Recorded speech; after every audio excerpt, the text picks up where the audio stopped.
Today we're going to enjoy a straight up rerun from 2019 when I very first started reading this day in history. You'll see how different it is from the way it's done now. I hope to be back to my more regular format tomorrow, but in the meantime, enjoy this day in history for September 6th.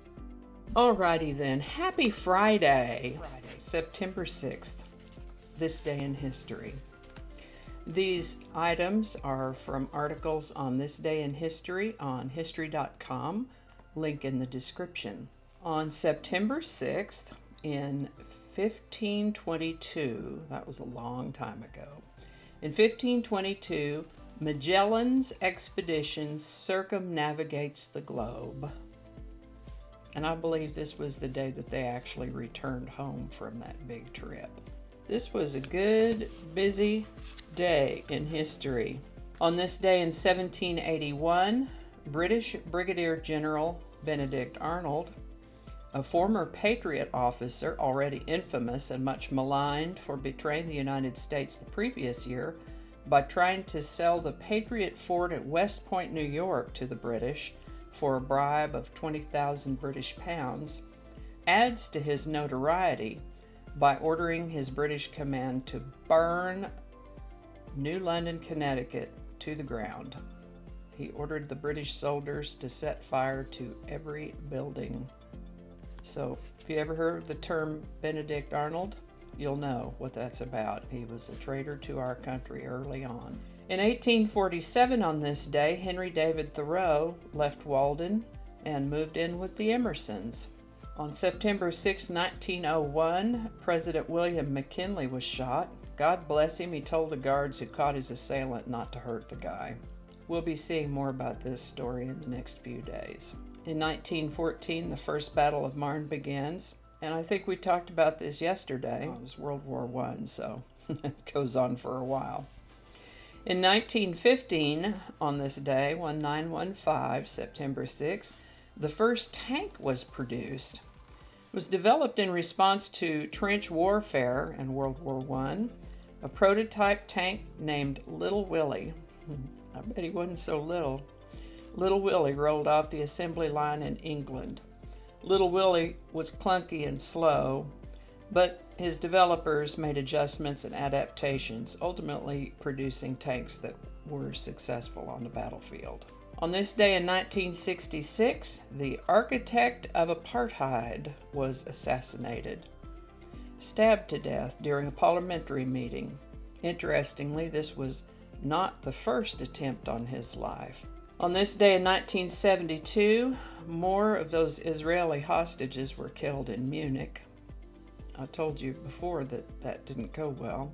Yes, on September 6, 1995, Baltimore Orioles shortstop Cal Ripken played in his 2,131st, that's 2131, consecutive game, breaking Iron Horse Lou Gehrig's record for the most consecutive games played. So Lou Gehrig was the Iron Horse, and Cal Ripken was the Iron Man. The Iron Man was credited with reviving interest in baseball after 1994 work stoppage forced the cancellation of World Series and soured fans on the national pastime. Ripken's father, Cal Sr., was a former minor league journeyman catcher who, along with his wife, Vi, it's coming off the clipboard now, instilled the perfect practice makes perfect philosophy in Cal and his younger brother Billy. Cal was a high school pitcher and shortstop for Aberdeen High School in Maryland, while his father coached for manager Earl Weaver's Orioles, one of the most successful teams in baseball from the 1960s through the early 80s. Cal Jr. often got to take infield with the team and learned the tricks of the trade from the best in the business. In 1978, the O's made Cal their second-round pick in the amateur draft. I'm getting goosebumps, y'all. I do appreciate me some baseball, I sure do, and I'm getting goosebumps reading this. He made his major league debut 3 years later, and on May 30, 1982, began a streak of consecutive games played that would last 17 seasons.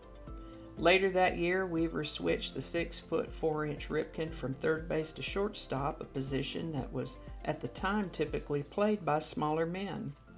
Ripken's quickness and great baseball instincts made him a natural, and his success redefined the shortstop archetype. Ripken was named Rookie of the Year in 1982 and American League MVP in 1983 and 1991.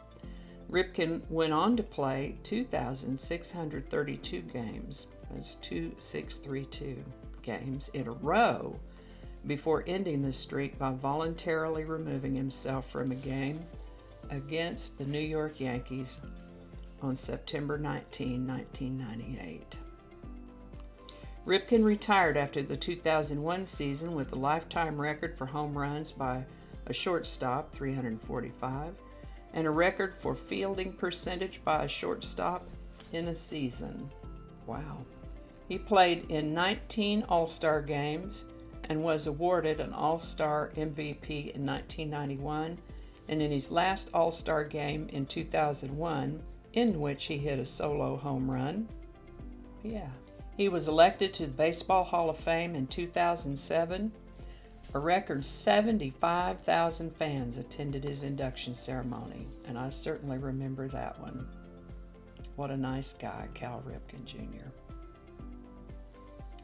In 1997 on this day, an estimated 2.5 billion, that's billion with a B, TV viewers watched Princess Diana's funeral. I remember that too. So there you go. That is this day in history for September 6th. And you can learn more about all of these things at history.com in the This Day in History section. I'll put a link in the description. Thank you so much for watching. If you enjoyed this video, give it a like. Consider subscribing if you haven't already, and feel free to share this video if you enjoyed it. Thanks again, and I'll see you next time.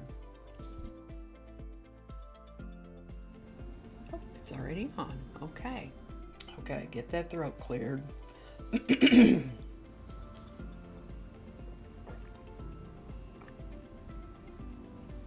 Pour me another cup of coffee, for it is the best in the land. Put another nickel in the jukebox and play that truck driving band. Let's see if that makes it into the outtakes.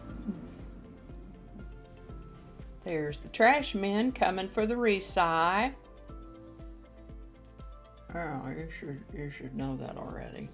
See, I'm running low on one of my ink colors, and even though I tell it to print in black and white, it still prints in color. We'll start over now. Okay. Words are hard. Record. Why can't I remember that? And thank God for editing.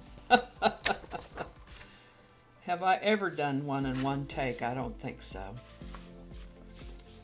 I wonder how loud that trash truck was when he came back by, but you know what? I don't even care. I don't even care. Okay, oh, turn that camera off.